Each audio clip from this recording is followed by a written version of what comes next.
Nagkaon ko bread. Hindi ako inom ng gamot, ganito ha, hindi ako uminom ng gamot kanina at saka gabi. Hindi.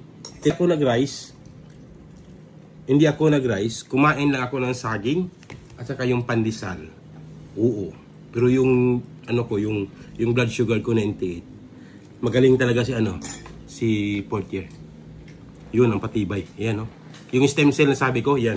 Yan ang patibay. Ako high blood, diabetes ako.